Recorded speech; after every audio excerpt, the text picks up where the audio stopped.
എല്ലാവർക്കും നമസ്കാരം. കൊമേഴ്സ് ഗൈഡിന്റെ മറ്റൊരു ഓൺലൈൻ ക്ലാസ്സിലേക്ക് എല്ലാവരെയും സ്വാഗതം ചെയ്യുന്നു. കേരള PSCയുടെ സ്റ്റാറ്റിസ്റ്റിക്കൽ അസിസ്റ്റന്റ് ഗ്രേഡ് 2 2025 നടക്കാനിരിക്കുന്ന എക്സാമിന്റെ കൊമേഴ്സ് ഏരിയ എന്നുള്ള രണ്ടാമത്തെ മൊഡ്യൂളിലെ ടൈപ്സ് ഓഫ് അക്കൗണ്ടിംഗ് ആണ് ഇന്ന് നമ്മൾ ഡിസ്കസ് ചെയ്യാൻ പോകുന്നത്.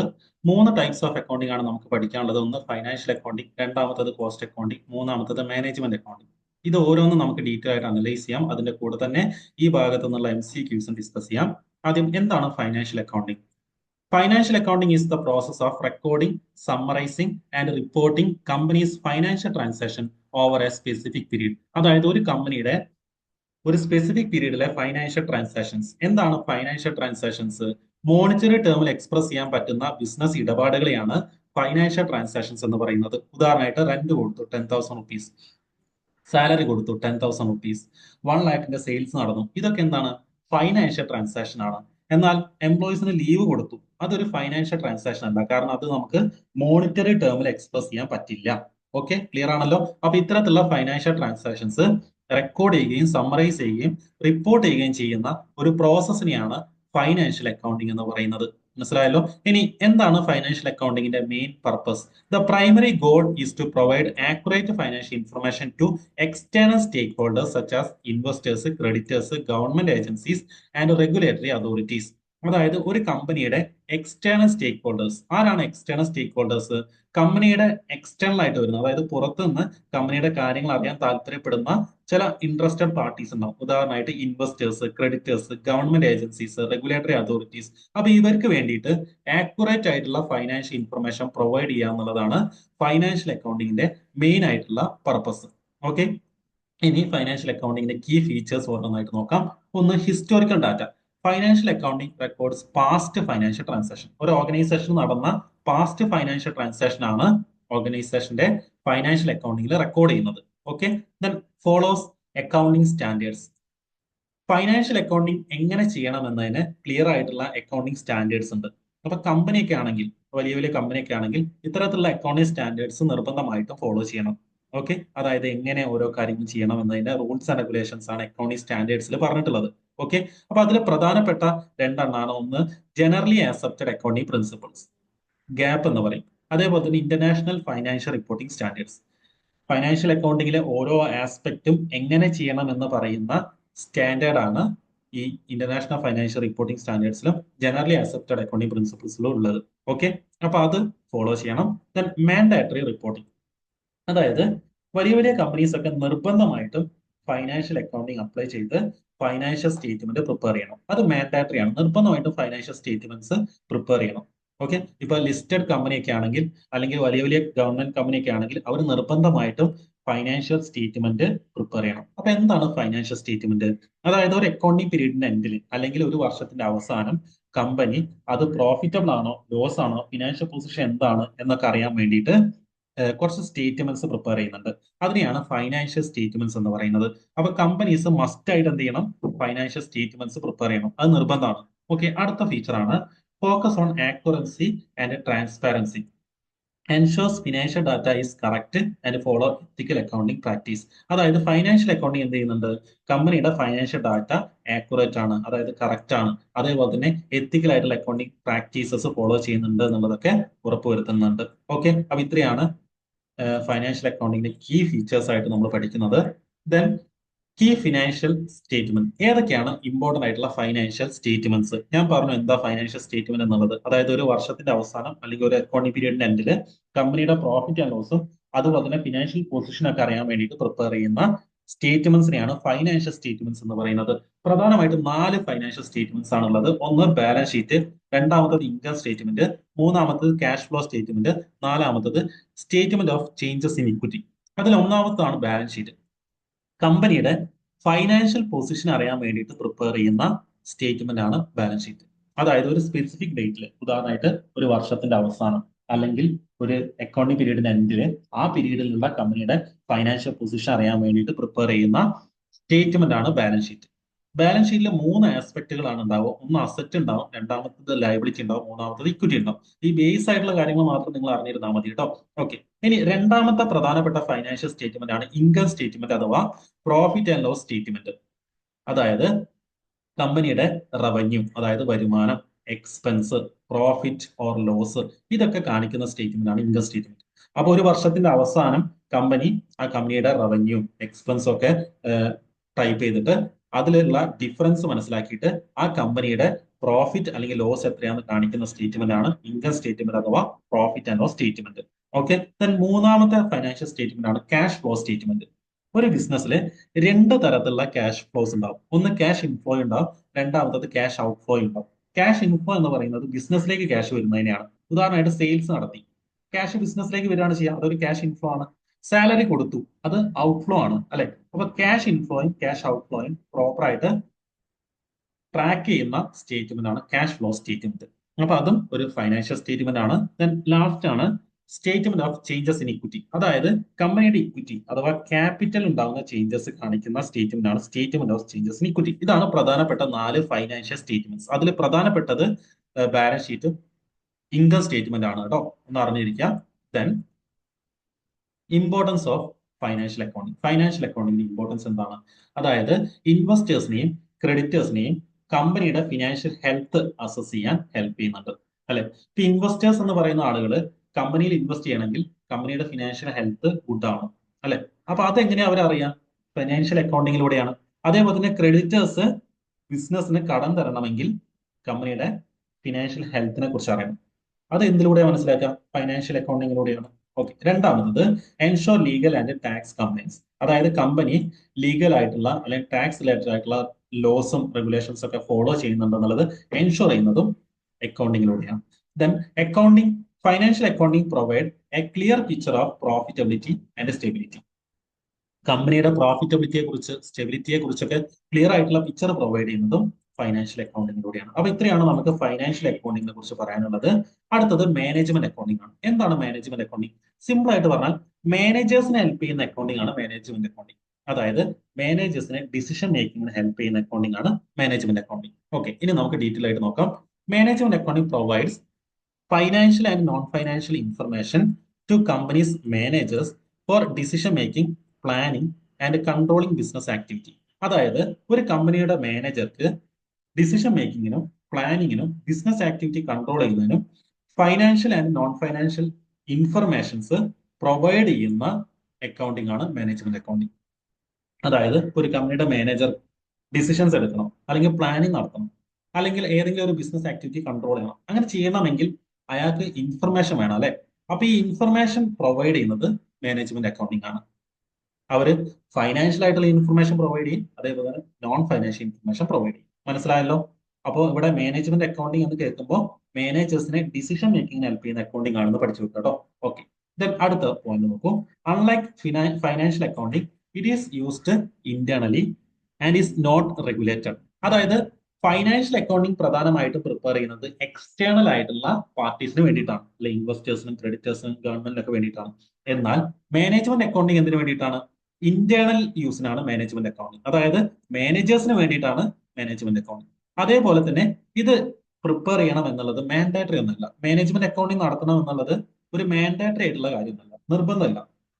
ഓക്കെ, അതേപോലെ തന്നെ ഇതിന് ക്ലിയർ ആയിട്ടുള്ള സ്റ്റാൻഡേർഡ് ഒന്നുമില്ല. എങ്ങനെ വേണമെങ്കിലും മാനേജ്മെന്റ് അക്കൗണ്ടിംഗ് ആ കമ്പനിക്ക് നടപ്പിലാക്കാം. ഓക്കെ, ദെൻ മാനേജ്മെന്റ് അക്കൗണ്ടിങ്ങിന്റെ കീ ഫീച്ചേഴ്സ്, അതിലൊന്നാണ് ഫ്യൂച്ചർ ഓറിയന്റഡ്. അതായത് കമ്പനിയുടെ ഫോർകാസ്റ്റിംഗിനും ഡിസിഷൻ മേക്കിങ്ങിനും ഹെൽപ്പ് ചെയ്യുന്ന അക്കൗണ്ടിംഗ് ആണ് മാനേജ്മെന്റ് അക്കൗണ്ടിംഗ്. അതുകൊണ്ട് തന്നെ അത് ഫ്യൂച്ചർ ഓറിയന്റഡ് ആണ്. Then no standard format. Management accounting എങ്ങനെ ചെയ്യണം എന്നതിന് ക്ലിയർ ആയിട്ടുള്ള ഫോർമാറ്റ് ഒന്നുമില്ല. നമ്മൾ ഫൈനാൻഷ്യൽ അക്കൗണ്ടിംഗ് പറഞ്ഞപ്പോൾ അവിടെ പറഞ്ഞു അവിടെ അക്കൗണ്ടിംഗ് സ്റ്റാൻഡേർഡ്സ് ഉണ്ട്, അത് ഫോളോ ചെയ്യണം. പക്ഷെ ഇവിടെ സ്റ്റാൻഡേർഡ് ഒന്നുമില്ല. ദെൻ മൂന്നാമത്തെ point, focus on efficiency and performance. കമ്പനിയുടെ എഫിഷ്യൻസിയും പെർഫോമൻസും എങ്ങനെ ഇംപ്രൂവ് ചെയ്യണം എന്ന് ഫോക്കസ് ചെയ്യുന്നതാണ് management accounting. Then includes both financial and non financial data. കമ്പനിയുടെ ഫൈനാൻഷ്യൽ ഡാറ്റയും നോൺ ഫൈനാൻഷ്യൽ ഡാറ്റയും മാനേജ്മെന്റ് അക്കൗണ്ടിംഗ് ഉപയോഗിക്കുന്നുണ്ട്. അതായത് നോൺ ഫൈനാൻഷ്യൽ ഡാറ്റ ആയിട്ടുള്ള market trend, employees performance, production efficiency, ഇതൊക്കെ മാനേജ്മെന്റ് അക്കൗണ്ടിംഗ് ഉപയോഗിക്കുന്നുണ്ട് എന്നുള്ള കാര്യം ഒന്ന് ഓർത്തിരിക്കുക കേട്ടോ. അപ്പൊ എന്താണ് മാനേജ്മെന്റ് അക്കൗണ്ടിംഗ് എന്നുള്ളത് ക്ലിയർ ആയല്ലോ. Then importance of management accounting helps in strategic decision making. ബിസിനസിന്റെ ഏറ്റവും പ്രധാനപ്പെട്ട ഡിസിഷൻ മേക്കിങ്ങിന് എന്ത് ഹെൽപ്പ് ചെയ്യുന്നുണ്ട്? മാനേജ്മെന്റ് അക്കൗണ്ടിംഗ് ഹെൽപ്പ് ചെയ്യുന്നുണ്ട്. അതേപോലെ തന്നെ assist in risk management and long term planning. ബിസിനസിന് അല്ലെങ്കിൽ കമ്പനിയുടെ റിസ്ക് മാനേജ്മെന്റിനും ലോങ് ടേം പ്ലാനിങ്ങിനും മാനേജ്മെന്റ് അക്കൗണ്ടിംഗ് അസിസ്റ്റ് ചെയ്യുന്നുണ്ട് അഥവാ ഹെൽപ്പ് ചെയ്യുന്നുണ്ട്. ക്ലിയർ ആണല്ലോ. ദെൻ അടുത്ത ടൈപ്പാണ് കോസ്റ്റ് അക്കൗണ്ടിങ് ഇമ്പോർട്ടന്റ് ആണ് കേട്ടോ. കോസ്റ്റ് അക്കൗണ്ടിങ് എന്തിനാണ് കോസ്റ്റ് അക്കൗണ്ടിങ്? അതായത് ഒരു മാനുഫാക്ചറിങ് കമ്പനിയുടെ കോസ്റ്റ് റിലേറ്റഡ് ആയിട്ടുള്ള കാര്യങ്ങൾ അനലൈസ് ചെയ്യാനും കോസ്റ്റ് കൺട്രോൾ ചെയ്യാനും വേണ്ടിയിട്ടുള്ള അക്കൗണ്ടിങ് ആണ് കോസ്റ്റ് അക്കൗണ്ടിങ്. അപ്പൊ കോസ്റ്റ് അക്കൗണ്ടിങ് പ്രധാനമായിട്ട് ഉപയോഗിക്കുന്നത് മാനുഫാക്ചറിങ് കമ്പനീസ് ആണ് കേട്ടോ. ഓക്കെ, ഇനി നമുക്ക് ഡീറ്റെയിൽ ആയിട്ട് നോക്കാം. Cost accounting deal with recording, analysing and controlling cost related to production, service or project. എന്താന്ന് മനസ്സിലായല്ലോ? അതായത് പ്രൊഡക്ഷൻ റിലേറ്റഡ് ആയിട്ടുള്ള, സർവീസ് റിലേറ്റഡ് ആയിട്ടുള്ള, പ്രൊജക്ട് റിലേറ്റഡ് ആയിട്ടുള്ള കോസ്റ്റ്, ചിലവ് റെക്കോർഡ് ചെയ്യുകയും അനലൈസ് ചെയ്യുകയും കൺട്രോൾ ചെയ്യുകയും ചെയ്യുന്ന അക്കൗണ്ടിംഗ് ആണ് cost accounting. Okay, it helps business determine the product pricing and improve profitability. അതായത് ഒരു കമ്പനിയുടെ അല്ലെങ്കിൽ ഒരു മാനുഫാക്ചറിങ് കമ്പനിയുടെ പ്രൊഡക്റ്റിന്റെ പ്രൈസ് ഡിറ്റർമിൻ ചെയ്യുന്നതിനും പ്രോഫിറ്റബിലിറ്റി ഇംപ്രൂവ് ചെയ്യുന്നതിനും കോസ്റ്റ് അക്കൗണ്ടിങ് ഹെൽപ്പ് ചെയ്യുന്നുണ്ട്. അപ്പൊ എന്താണ് ക്ലിയർ ആയല്ലോ? ഇപ്പോൾ വലിയൊരു ഫാക്ടറിക്ക് ആണെങ്കിൽ ആ ഫാക്ടറി ഗുഡ്സ് പ്രൊഡ്യൂസ് ചെയ്യും അല്ലെ, പ്രൊഡക്റ്റ് പ്രൊഡ്യൂസ് ചെയ്യും. അപ്പൊ ആ പ്രൊഡ്യൂസ് ചെയ്യുന്ന പ്രൊഡക്റ്റിന്റെ കോസ്റ്റ് ഡിറ്റർമിൻ ചെയ്യാനും കോസ്റ്റ് അനലൈസ് ചെയ്യാനും ഹെൽപ്പ് ചെയ്യുന്ന അക്കൗണ്ടിങ് ആണ് കോസ്റ്റ് അക്കൗണ്ടിങ്. ഓക്കെ, ഇനി അതിന്റെ കീ ഫീച്ചേഴ്സ് നോക്കൂ. ഒന്ന്, product and service costing. Track direct and indirect cost of A production. അതായത് ഒരു പ്രൊഡക്റ്റ് പ്രൊഡ്യൂസ് ചെയ്യുന്നതിൽ പ്രധാനമായിട്ടും രണ്ട് ടൈപ്പ് ഓഫ് കോസ്റ്റ് ഉണ്ടാവും. ഒന്ന് ഡയറക്റ്റ് കോസ്റ്റ് ഉണ്ടാവും, രണ്ടാമത്തത് ഇൻഡയറക്റ്റ് കോസ്റ്റ് ഉണ്ടാവും. എന്താണ് ഡയറക്റ്റ് കോസ്റ്റ്? അതായത് ഒരു പ്രൊഡക്റ്റ് പ്രൊഡ്യൂസ് ചെയ്യുന്നതിൽ ഡയറക്ട്ലി അവൈലബിൾ ആയിട്ടുള്ള കോസ്റ്റ് ആണ് ഡയറക്റ്റ് കോസ്റ്റ്. ഉദാഹരണമായിട്ട് ഞാൻ ഒരു പെന്ന് പ്രൊഡ്യൂസ് ചെയ്യണം. അപ്പൊ ഈ പെന്ന് പ്രൊഡ്യൂസ് ചെയ്യുമ്പോഴുള്ള മെറ്റീരിയലിന്റെ കോസ്റ്റ് എന്താണ്? ഡയറക്റ്റ് കോസ്റ്റ് ആണ്. എന്താണ് ഇൻഡയറക്റ്റ് കോസ്റ്റ്? അതായത് നമുക്കൊരു സ്പെസിഫൈഡ് പ്രൊഡക്റ്റിലേക്ക് അസൈൻ ചെയ്ത് കൊടുക്കാൻ പറ്റാത്ത ചെലവുകൾ ഉണ്ടാവും, കോസ്റ്റ് ഉണ്ടാവും. അതാണ് ഇൻഡയറക്റ്റ് കോസ്റ്റ്. ഉദാഹരണമായിട്ട് ഇലക്ട്രിസിറ്റി കൊടുത്തു, റെന്റ് കൊടുത്തു, അതൊക്കെ ഇൻഡയറക്റ്റ് കോസ്റ്റ് ആണ്. Okay, then focus on cost control. Cost അക്കൗണ്ടിങ്ങിന്റെ മെയിൻ ആയിട്ടുള്ള എയിം എന്ന് പറയുന്നത് കോസ്റ്റ് കൺട്രോൾ ആണ് അല്ലെ. എല്ലാ മാനുഫാക്ചറിങ് ഫേമും ട്രൈ ചെയ്യുന്നത് അവർ പ്രൊഡ്യൂസ് ചെയ്യുന്ന പ്രൊഡക്റ്റിന്റെ കോസ്റ്റ് കുറയ്ക്കാനാണ് അല്ലെ. അപ്പൊ ഈ കോസ്റ്റ് കുറയ്ക്കാനുള്ളതാണ് കോസ്റ്റ് അക്കൗണ്ടിങ്ങിന്റെ പ്രധാനപ്പെട്ട ലക്ഷ്യം. Then used mainly in manufacturing companies അല്ലെ.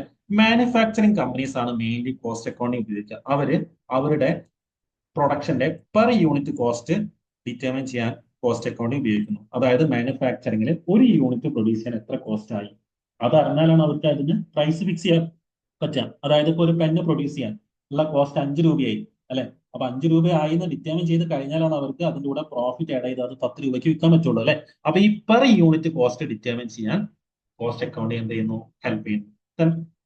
Last point, AIDS pricing decision. Important ആണ് അല്ലെ. അതായത് ഒരു മാനുഫാക്ചറിംഗ് കമ്പനിയുടെ പ്രൊഡക്റ്റിന്റെ പ്രൈസ് ഡിസൈഡ് ചെയ്യാൻ എന്ത് ഹെൽപ്പ് ചെയ്യുന്നുണ്ട്? കോസ്റ്റ് അക്കൗണ്ടിങ് ഹെൽപ്പ് ചെയ്യുന്നുണ്ട് അല്ലെ.